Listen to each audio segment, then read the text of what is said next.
Bienvenidos a Club de Prensa en NTN 24. Transmitimos desde Washington, a 3 cuadras de la Casa Blanca, y no olviden que al final de este programa, si ustedes lo quieren ver completo o quieren ver a partes, lo pueden encontrar en nuestra página de Facebook y también por nuestra cuenta de Twitter, y el audio, el podcast está en SoundCloud. Les doy la bienvenida a los invitados hoy a Club de Prensa. En primer lugar, el corresponsal jefe de la agencia mexicana de noticias Notimex, Pepe López Zamorano. Bienvenido como siempre a esta mesa. Gracias. Raquel Godos, corresponsal española de la agencia de noticias EFE, bienvenida también. Gracias, Juan Carlos. Y José Díaz Briceño, corresponsal de Reforma de México, bienvenido a esta casa. Gracias, Juan Carlos. El primer asunto, Pepe, tiene que ver nuevamente con México. Ha habido muchas tragedias naturales en los últimos días. Hace 48 horas o menos de 48 horas este terremoto en México. El huracán María ha pasado sobre Puerto Rico. Contaba usted antes de entrar que el gobernador de la isla de Puerto Rico, Ricardo Rosselló, ha señalado que podría llegar a estar esa zona, esa isla, sin luz casi un año.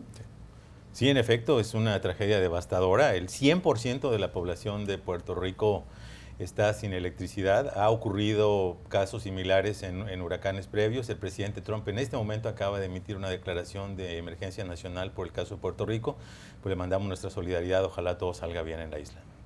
A propósito de su país, decíamos, con respecto al huracán, ya van más de 240 muertos, 245 muertos, cifra oficial en estos instantes. Está centrada la atención en el rescate de una niña, Frida Sofía, se llama ella, de 12 años, en esta escuela Enrique Rebsamen en el DF. Al menos 21 niños fallecieron en esa escuela. ¿Cuáles son las últimas noticias que se tienen con respecto a lo que está pasando en la escuela? Bueno, antes que nada, yo creo que hablo a nombre de los mexicanos en esta mesa, de Pepe y de muchos más. Primero que nada, agradecer todas las expresiones de apoyo, de solidaridad, de condolencias que han venido de todas partes del mundo. Yo creo que a Pepe y a mí nos han llamado de muchas personas deseándonos lo mejor para nuestros familiares y en general para el pueblo mexicano. Las expresiones han sido increíbles aquí de la clase política de Estados Unidos. Los gobiernos están apoyando. Colombia, Chile, Japón. Estados Unidos envió ayer un equipo de asistencia rápida muy importante porque en este momento los minutos cuentan en la búsqueda de sobrevivientes. Y como decías, el caso, creo yo, de la niña Frida Sofía es emblemático de lo que estamos viendo en este momento en México, esta desesperada búsqueda por los sobrevivientes y esta desesperada búsqueda de esperanza, de que todavía existan sobre estos escombros gentes con vida. Ha habido un desbordamiento de la participación popular, en este caso de esta escuela Enrique Rebsamen, que como te decía, es muy cercana a donde yo vivía en la Ciudad de México hace ya algunos años.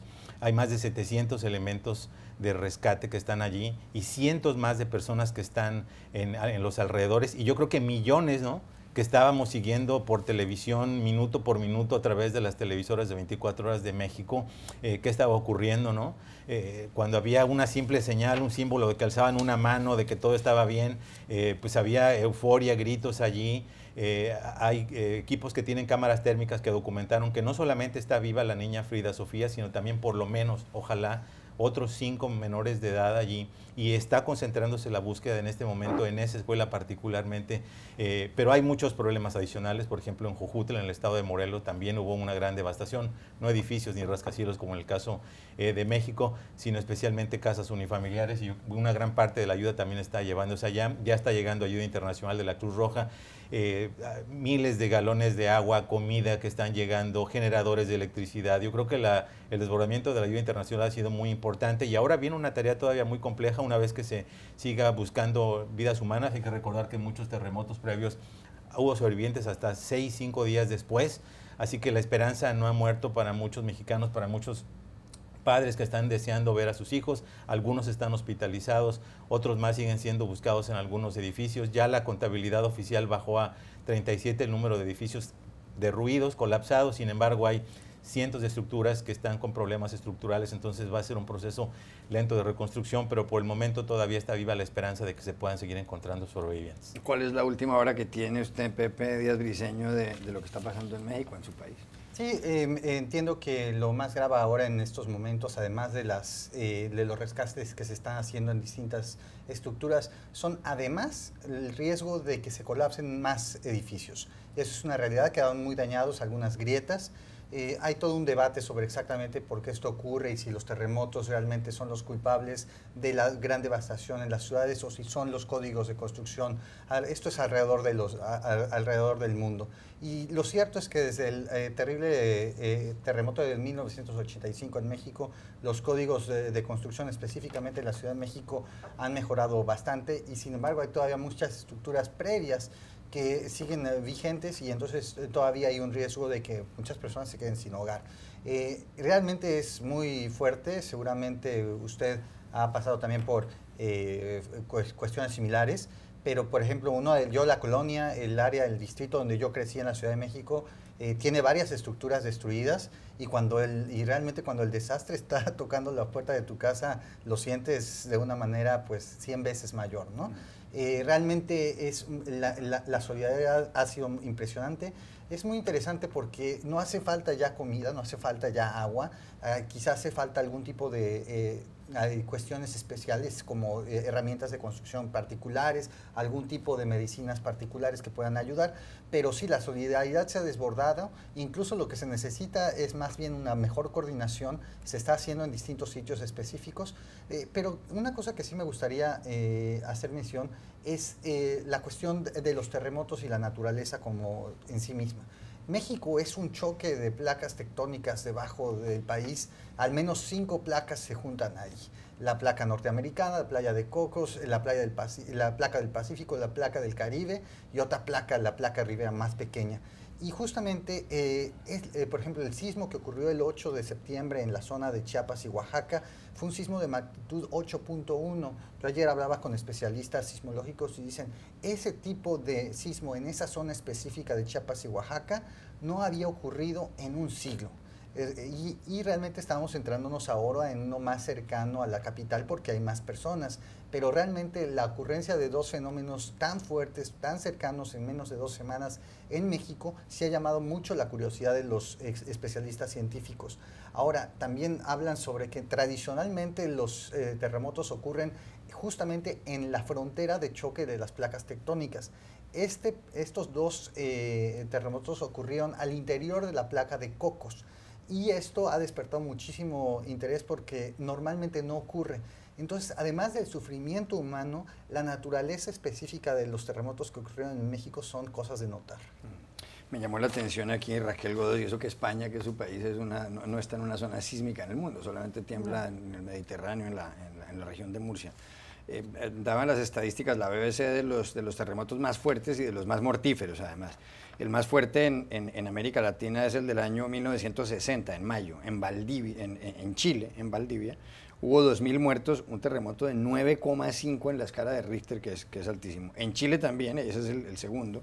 El 27 de febrero del 2010 hubo 500 muertos, 8,8 grados en la escala de Richter, seguido en tercer lugar por un terremoto en Ecuador en 1906 con 8,8 en la escala de Richter y posteriormente en los puestos 4 y 5 otros 2 de Chile, el primero en 1730 y el segundo en 1868. Y en cuanto a los más mortíferos, y aquí se da cuenta uno de que las estructuras son importantísimas, como es obvio para que no haya tantas víctimas mortales, el más grave fue el de Haití, de hace pocos años, el 12 de enero de 2010, hubo 316.000 muertos, repito, 316.000 muertos. Posteriormente está el de Perú, de 1970, con 66.000 muertos. En Chile, en 1939, hubo 24.000 muertos. En Guatemala, en 1976, 23.000 muertos. Y en Nicaragua, el 23 de diciembre de 1972, 10.000 muertos. Luego, entonces, lo de las estructuras son claves porque fíjese lo que pasó en Haití. Sí, evidentemente es fundamental cómo los países despliegan sus capacidades para construir unas estructuras mejores o peores de acuerdo a las necesidades. En España no tenemos placas tectónicas cerca, pero por ejemplo hace unos años hubo un pequeño terremoto de 5 grados, me parece, en la zona de Murcia, en el Mediterráneo, y varios edificios se destrozaron porque España no está preparada arquitectónicamente para ese tipo de movimientos. Al poco tiempo de llegar yo aquí, en 2011, hubo un pequeño sismo de 5,4 y el Washington Monument, el obelisco de Washington, se resquebrajó de arriba abajo. Entonces, no tiene tanto que ver con la fuerza del terremoto, sino con cómo esas estructuras están preparadas para esos tipos de fenómenos. Es cierto que en el caso de México, como decía Pepe, debería haberse aplicado una lógica más optimista de acuerdo a las estructuras posteriores al terremoto del 85. Todo el mundo habla de que México está muy preparado después de lo que ocurrió en aquel momento. Precisamente creo que iban a hacer un simulacro de evacuación una hora después. 2 horas antes. 2 horas antes, perdón. Imagínese, ¿no? Coincidía con el aniversario de aquel terremoto del 85 también. Bueno, está claro que todavía hay que trabajar en ese tipo de cuestiones, pero estoy segura de que también la mejora de las estructuras después de aquel fatídico terremoto en el 85 ha hecho también que el número de víctimas en este caso haya sido mucho menor. Y también creo que sobre todo es muy reseñable cómo la gente se ha desplegado para ayudarse entre sí. Siempre estamos hablando de noticias malas sobre cuestiones de falta de seguridad, de violencia en México, y creo que ahora también es motivo de orgullo sacar a la luz que esa gente se ha movilizado, ha dejado a un lado las cosas que tenían que hacer, sus trabajos, sus quehaceres diarios, y se han movilizado no solamente para apoyar en las labores de búsqueda y de reconstrucción, también para abrir sus casas a la gente. Yo veía en las redes sociales a un montón de personas que afortunadamente no habían perdido ni luz ni agua en sus casas y estaban abriendo sus hogares a que quien no tuviera pudiera entrar, fuese a sus casas a ducharse, a comer algo, y eso me parece un gesto muy especial por parte de los mexicanos. Una parte que se desarrollará en las próximas semanas, no necesariamente a partir de hoy, pero hay que estar muy atentos para aquellos que siguen México, es las consecuencias políticas de un terremoto como el que ocurrió específicamente en la Ciudad de México, pero también el de Chiapas y Oaxaca. En 85, las primeras organizaciones independientes de la sociedad civil surgieron a partir del sismo de 1985, y también México está a punto de entrar a una competencia electoral, igual que Colombia. El próximo año, en julio, hay elecciones presidenciales. El 1 de julio del año entrante. Así es, y hay incluso ya llamamientos de distintos grupos de la sociedad civil a reducir los financiamientos de los partidos, a que renuncien a parte del financiamiento para dedicarlos a las labores de rescate. Será muy interesante ver cómo evoluciona poco a poco, porque pues obviamente todo este tipo de tragedias siempre tienen consecuencias políticas. Pero ojalá no ocurra eso. Yo creo que lo más importante es que la nación se aboque ahorita en este momento al rescate de sobrevivientes y después a la reconstrucción del país, como hablábamos de esas estructuras. ¿Sí?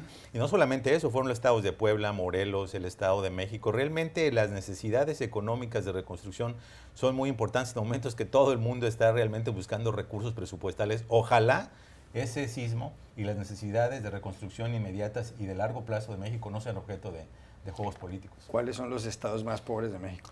Chiapas, Guerrero y Oaxaca. Y curiosamente son algunos de los más golpeados, que tiene que ver con esta connotación, ¿no? De que hablamos de la cultura sísmica, hablamos del legado del terremoto del 85, de qué manera hemos cambiado, de qué manera se han modificado y se han mejorado las estructuras institucionales, los códigos, etcétera.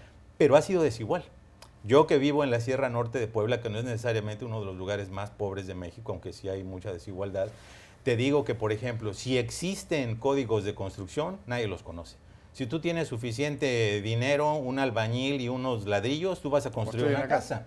Si trasladas, por ejemplo, esa experiencia al centro de México, al Bajío, una zona ahora pujante económicamente, nada que ver. Tienes que tener un arquitecto a cargo de la obra, tienes que tener un estudio de ingeniería del subsuelo para ver qué construyes, dónde lo construyes. Tienes que seguir los códigos específicos, no solo de la ciudad, sino de la circunscripción en la que tienes que construir. Entonces, es verdad que hay una cultura sísmica, es verdad que hay cosas que han mejorado, pero por desgracia no ha sido igual en todos los estados del país. No se aplica la ley de la misma manera y evidentemente eso es parte del problema.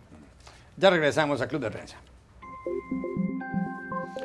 Volvemos a Club de Prensa en NTN 24 desde Washington. Hay noticias de Estados Unidos, Pepe Díaz Briceño, y del señor Donald Trump, el presidente.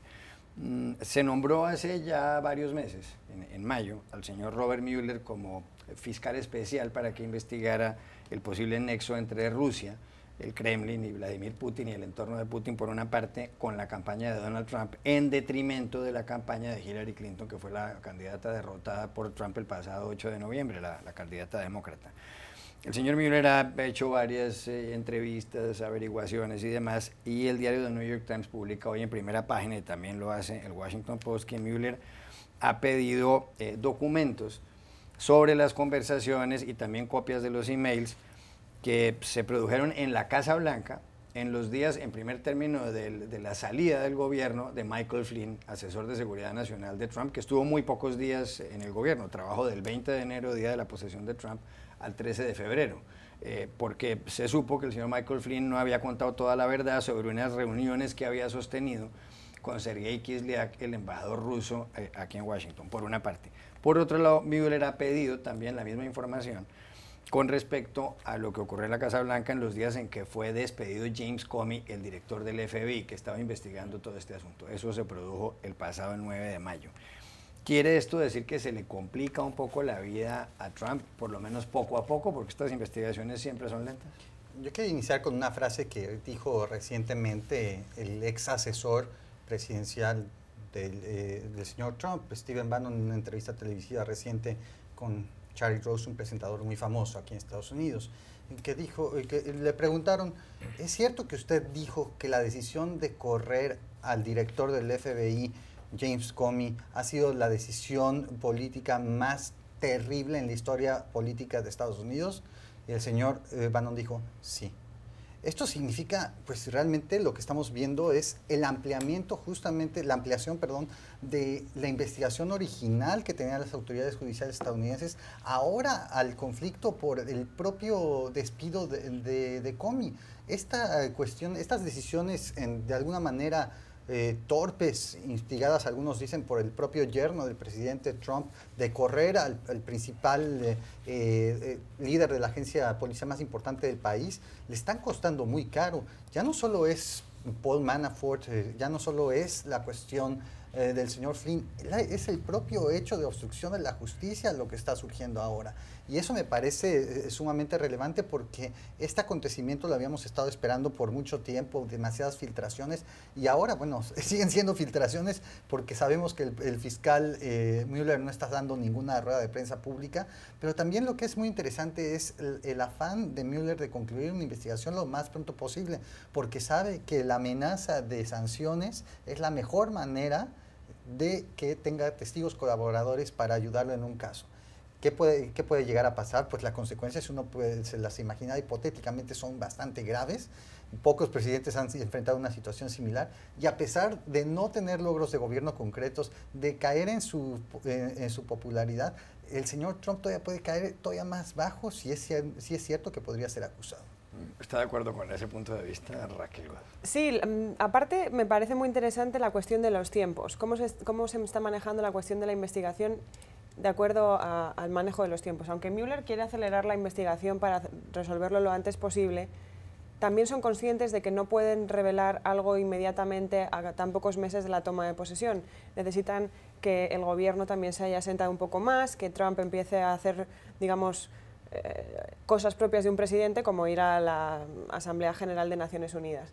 Los demócratas, en ese sentido, están bajando la presión mediática. No quieren aprovechar ahora mismo todas esas filtraciones porque saben que se ahogaría en el tiempo cualquier tipo de acusación. Necesitan que sea mucho más cercano a las elecciones legislativas del año próximo, en 2018, cuando puedan poner presión sobre los republicanos e intentar arrebatarles alguna de las dos cámaras, aunque lo tienen muy difícil.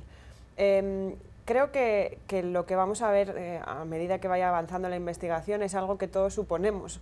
O sea, no creemos que después de toda la investigación Trump vaya a salir muy bien parado.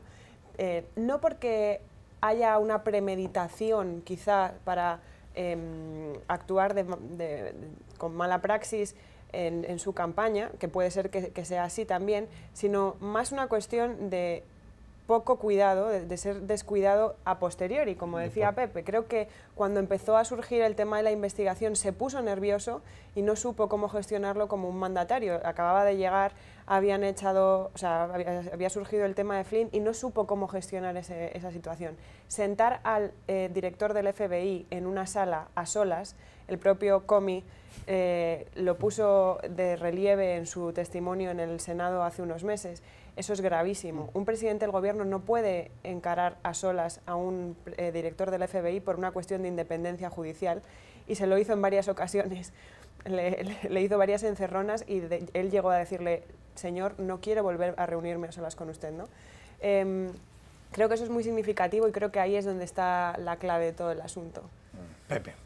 Sí, definitivamente. Estas investigaciones especiales son lo peor que le pueden pasar a un político. Si no, hay que recordar la investigación de Bill Clinton por Kenneth Starr, ¿no? Donde se multiplicaron todos los escándalos posibles, Paula Jones, Lewinsky, Whitewater. Realmente es un problema serio porque los fiscales tienen una virtual facultad ilimitada para buscar a donde quieran y irse para atrás tanto como ellos deseen. A mí me parece, regresando al comentario de Pepe Devano, creo que el error de Trump fue más, evidentemente fue una torpeza despedir al señor Comey, pero el error de cálculo más grave fue, en mi opinión, no estimar que su supuesto alfil en el Departamento de Justicia, Jeff Sessions, iba a recusarse de la investigación precisamente porque él mismo estaba envuelto en posibles declararse impedido. Tratos con Rusia, sí, de declararse impedido, y que a su vez eso iba a precipitar que el subprocurador decidiera nombrar a un fiscal independiente, porque obviamente no había manera de darle credibilidad de independencia y autonomía a una investigación del Departamento de Justicia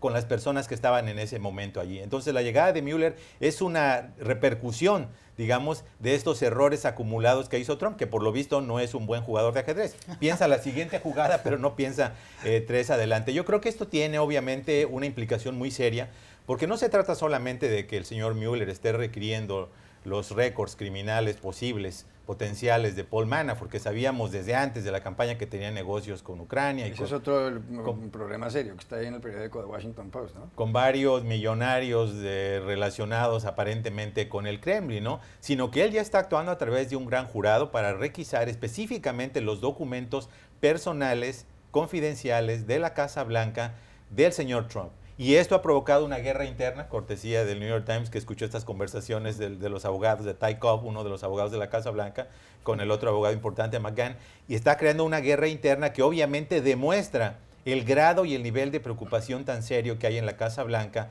de que estos documentos puedan servir como la base política y legal para armar un enjuiciamiento político en el Congreso. Solo añadir que se nota la mano de John Kelly, por lo menos en la templanza de la reacción, porque de momento de la Casa Blanca nadie ha estallado en pánico, aunque haya razones para el nerviosismo, y de momento parece que Kelly está conteniendo, ¿no?, esa reacción que normalmente suele ser como muy virulenta por parte de Trump.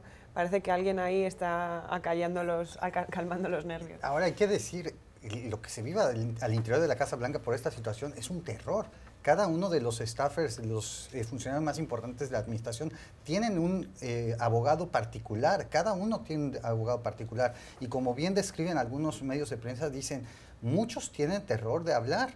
Y incluso se cree que ya los propios abogados están funcionando como testigos protegidos del propio Mueller para buscar más documentos, más información. No se confían ya unos a otros. Entonces, pues, ¿cómo puede funcionar una Casa Blanca así?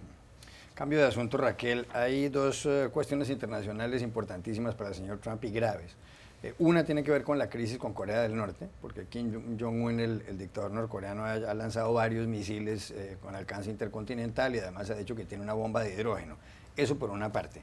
Y Trump incluso en su discurso de hace un par de días en Naciones Unidas señaló que si era necesario iba a destruir completamente Corea del Norte, algo que fue muy criticado por muchísimos observadores internacionales y por algunos presidentes. Eso por un lado. La otra gran crisis que tiene es la de Irán, porque él ha manifestado que es una vergüenza el acuerdo que firmó Estados Unidos con Irán y con otras grandes potencias. En el año 2015, para evitar que Irán siguiera enriqueciendo uranio, se llegó a un acuerdo que fue firmado por los miembros permanentes del Consejo de Seguridad, lo que se llama el P5+1. P5 son los 5 miembros permanentes del Consejo de Seguridad, que son el Reino Unido, Estados Unidos, Francia, China y Rusia. Y el +1 es Alemania, esos 5 y Alemania. Y aparte de esto, por la Unión Europea, todos estos países con Irán, para que Irán no siguiera, como decía, enriqueciendo uranio. Y eso a cambio de que la comunidad internacional le levantaba, como en efecto pasó, todas las sanciones a Irán. Trump había señalado que quería sacar a Estados Unidos de ese acuerdo. El presidente Rouhani de Irán dijo que eso sería increíble, pero que en todo caso Irán no se pensaba echar para atrás, no pensaba salirse del acuerdo. Pero ahora, según algunos asesores de Trump, y lo cuentan periódicos aquí en Estados Unidos, han manifestado que tal vez lo que quiere Trump no es salirse del acuerdo, sino revisitarlo, como dirían en inglés, o revisarlo. ¿Qué es lo que ocurre? Trump tiene que certificar, el gobierno de Trump, hasta el próximo 15 de octubre que Irán está cumpliendo con sus obligaciones. Ya el gobierno de Trump ha expedido algunas certificaciones en ese sentido. Si no lo hace hasta el 15 de octubre, el Congreso podría imponerle sanciones a Irán. Pero aquí la pregunta que se hace todo el mundo es si Trump volvió a cambiar de parecer, porque pocas horas antes se había dicho que esto era una vergüenza, que posiblemente Estados Unidos iba a salirse del acuerdo con Irán, y ahora los asesores señalan que no, que parece que lo que quiere hacer es revisar lo que se firmó. Bueno, forma parte del modus operandi de la Casa Blanca actual. También pasó lo mismo con el Acuerdo de París hace unos días, que parecía que después no se iba a salir, que sí se va a salir, que qué va a hacer, ¿no? Creo que la manifestación de Trump en Naciones Unidas tan vehemente sobre el Acuerdo de Irán tiene que ver con que tenía delante a Netanyahu y tenía que expresar su oposición ante uno de sus aliados más importantes, por lo menos en las distancias cortas. Otra cosa es que luego en la práctica el gobierno de Estados Unidos se vaya a salir. El acuerdo de Irán no es algo tan sencillo como salirte o no del acuerdo de París, aunque no sea nada baladí tampoco el acuerdo climático. Pero creo que en el tema del acuerdo iraní es algo muchísimo más delicado, porque estamos hablando de armas nucleares, de una potencial arma nuclear por parte de un país extremadamente beligerante y que está en medio de un polvorín en Oriente Medio. Por otra parte, hablamos de que no se han involucrado países, digamos, cuya potencia, cuya capacidad en el mundo sea menor. No creo que la Unión Europea y el resto de países vaya a apoyar ese movimiento de salida de Estados Unidos. Y es un buen signo el hecho de que Irán haya dicho que no se va a salir en el caso de que Estados Unidos sí lo haga. ¿Qué puede ocurrir en ese sentido? Yo creo que esos mensajes de los asesores van más hacia la realidad. Creo que la postura de Trump tiene que ver con que critica algo que hizo, sistemáticamente critica cualquier logro de la administración de Obama, sistemáticamente quiere acabar con esos logros, pero no necesariamente está en contra de esos logros. Y el ejemplo es la DACA. Tumba la acción diferida, pero lo que quiere es anotarse el tanto en el Congreso, porque en realidad no está en desacuerdo con lo que implica esa acción diferida que le evitaba la deportación a los jóvenes venidos en la infancia al país. Creo que tiene que ver con un poco con eso, con que quiere anotarse un tanto, quiere rubricar él algo que en su día fue histórico, y creo también que tiene que ver con que él quiere seguir manteniendo esa retórica que llama a las bases y por eso hace afirmaciones tan fuertes, pero no creo que luego en la práctica se vayan a consumar tan radicalmente. Pepe López Zamora. Bueno, Trump tiene un problema muy grave que se llama sus promesas de campaña. Y el problema de comentar sobre la última postura de Trump es que probablemente todos deberíamos ir ahorita a nuestra cuenta de Twitter para ver si no ha cambiado en los últimos minutos, porque realmente no sabes cuál es esa posición. Me parece muy claro que esta diferencia de matiz entre lo que dijo durante la tribuna en la Asamblea General de Naciones Unidas y lo que estamos viendo ahora, que está dispuesto a revisitarlo, a revisarlo, tiene que ver con la reunión que tuvo Rex Tillerson con los representantes de Alemania, Francia, Gran Bretaña, Rusia y China, que le dijeron absolutamente no vamos a darle vuelta atrás.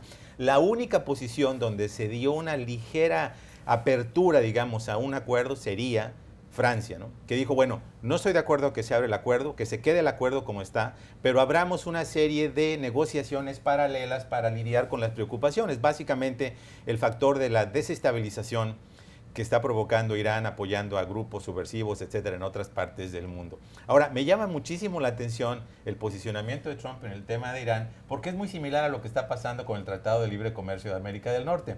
Para el NAFTA están proponiendo, y la tercera ronda empieza el próximo sábado en Canadá, una cláusula muy polémica de terminación automática del acuerdo, lo cual es absolutamente absurdo, porque lo que buscan los acuerdos de libre comercio es predictibilidad en un horizonte de corto, mediano y largo plazo para los inversionistas. Entonces buscan esa terminación, es que se incluya esa cláusula de terminación automática, que en inglés se llama sunset clause, que existe en algunos casos.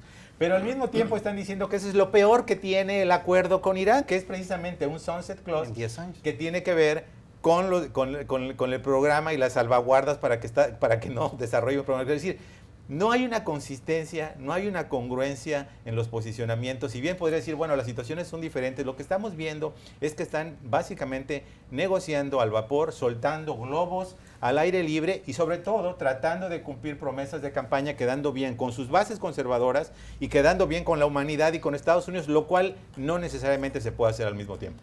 Sí, yo creo que a veces nosotros los analistas o periodistas perdemos mucho tiempo en sobreanalizar algo que no necesariamente tiene coherencia. Y es de verdad, como dice Pepe, cómo es posible que sostengan dos posiciones distintas sobre cómo negociar dos acuerdos, entre comillas, similares por esta cláusula de expiración. Ahora, hay que decir que dentro de la propia administración Trump hay también visiones completamente distintas. El señor que le escribió la principal parte del discurso en Naciones Unidas es Stephen Miller, ya lo conversamos en días pasados, un joven nacido en Santa Mónica, profundamente antiinmigrante, con serios cuestionamientos sobre sus vínculos con la derecha populista acá, y pues eso no significa que esté en línea perfectamente con lo que piensa Nikki Haley, el embajador en Naciones Unidas, con lo que piensa H.R. McMaster, o lo que piensa un devaluado Rex Tillerson en el Departamento de Estado.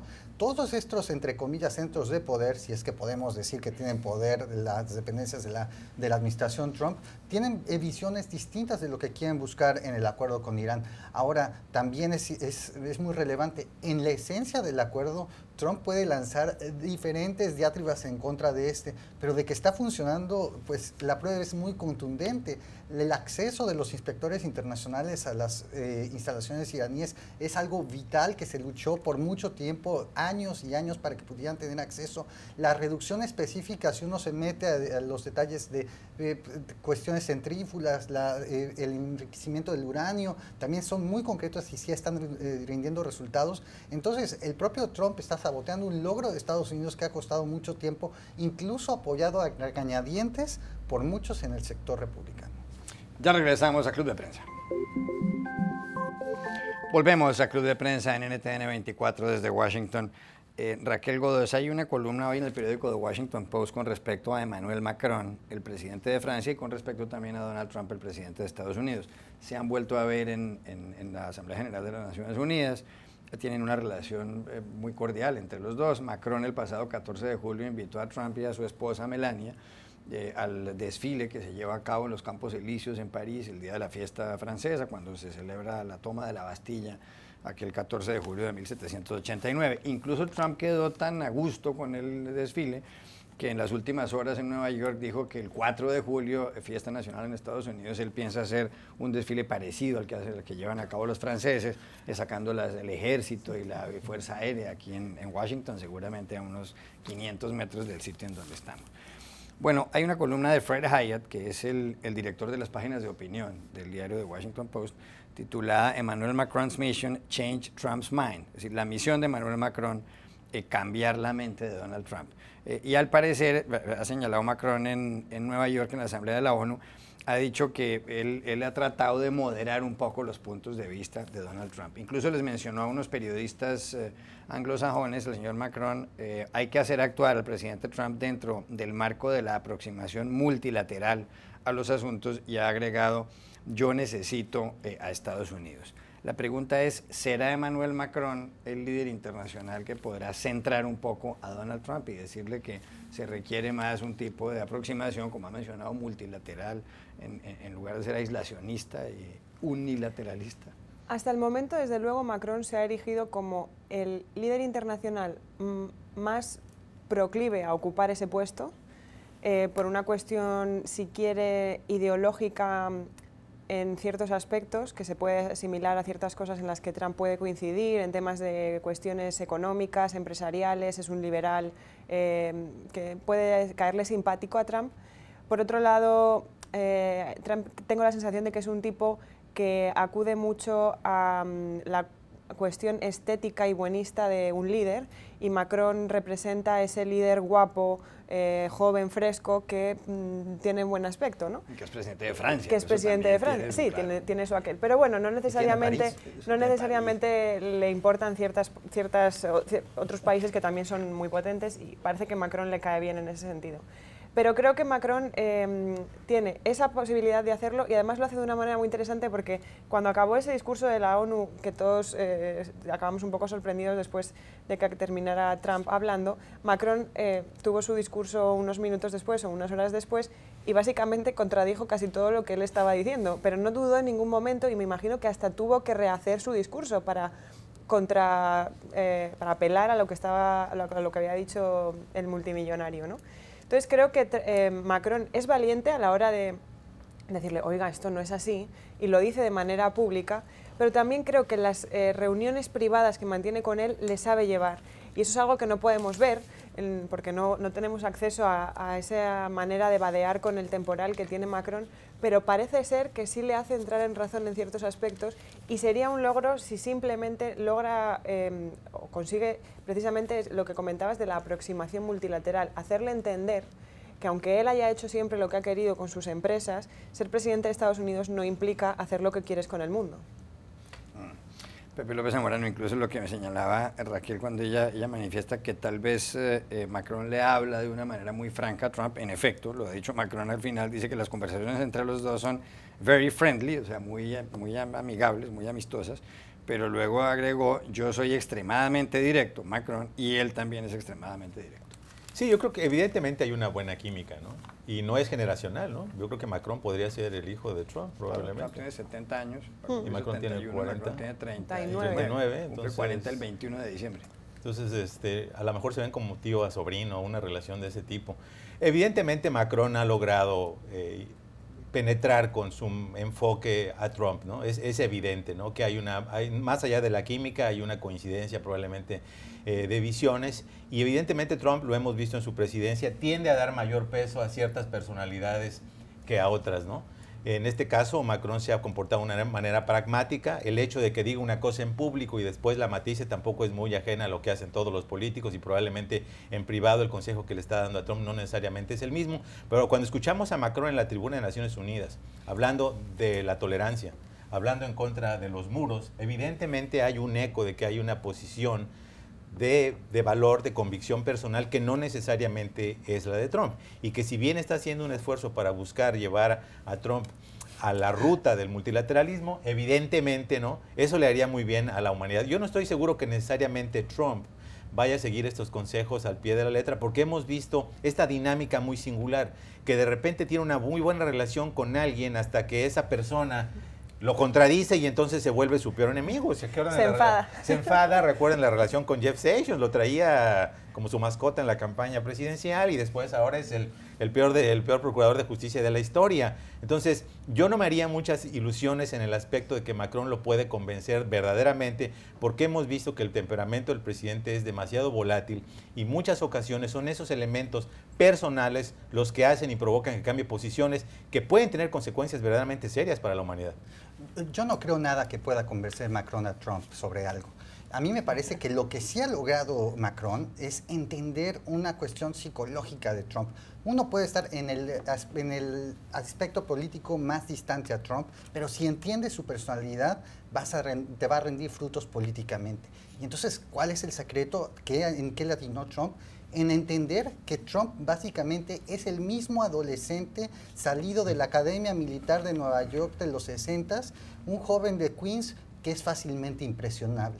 Eso es lo que hizo Macron con el desfile el día de la Bastilla, un señor que no ha crecido más allá de la Academia Militar de Nueva York, que tiene una fascinación con lo militar, con los generales, se ha rodeado de generales, y es una cuestión de que le impresionó sobre todo la cantidad de globos, ¿no? Dijo, me encantaría tener ese desfile con tantos globos. Es un señor que llegó de Queens y nunca se ha sentido cómodo entre la élite de Manhattan. Entonces, Macron entendió bien, este señor lo podemos impresionar en los Campos Elíseos. ¿A dónde lo debemos llevar en México entonces, Pepe? ¿A las pirámides o qué? Cuenta que es presidente de Francia también, ¿no? Puede que le guste.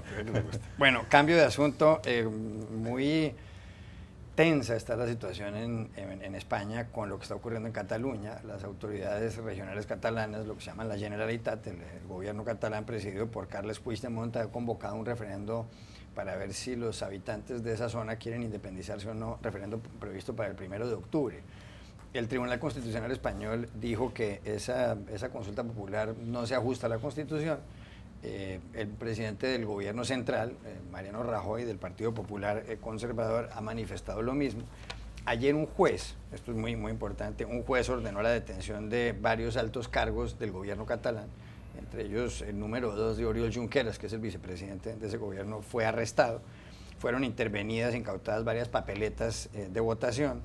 Los guardias civiles nacionales tuvieron que entrar a varias oficinas del gobierno catalán. Sin embargo, ha dicho la autoridad de Cataluña, el señor Puigdemont, ha dicho que va a continuar adelante con este referendo, no se sabe muy bien cómo, porque aparentemente ha sido desmontada toda la organización, y ha dicho que aquí lo que hay es un acto dictatorial de parte de Mariano Rajoy. Rajoy lo que ha dicho es que aquí se está defendiendo, quien está defendiendo la democracia y la ley es el gobierno central de España. Pero independientemente de lo que pase el 1 de octubre, que será importantísimo, no se sabe muy bien qué va a ocurrir, ya ha habido algunas voces como la de Íñigo Méndez de Vigo, que es el ministro portavoz del gobierno de Rajoy, un hombre del Partido Popular del PP, y también Luis de Guindos, el ministro de Economía de España, y por otro lado portavoces del Partido Socialista Obrero Español, que es el principal partido de oposición, diciendo que a partir del día 2 de octubre debería haber un diálogo entre las autoridades de Cataluña, por una parte, y las autoridades del gobierno central español. ¿Es esta la solución, Raquel Godos? Porque incluso el periódico La Vanguardia de Barcelona está llamando en su editorial a la sensatez y a la serenidad. Dice que lo que está pasando es realmente loco y que aquí está perdiendo todo el mundo.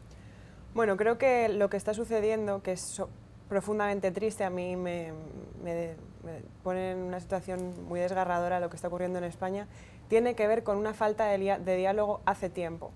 No sé si un diálogo posterior al 1 de octubre va a solucionar las cosas, no sé si ya es demasiado tarde. La sensación que uno tiene cuando ve las cosas desde la distancia es que se ha perdido la razón, pero la razón por parte de los dos bandos, digamos, porque por un lado los independentistas catalanes reflejan en el gobierno de Rajoy a toda España, cuando eso es falso.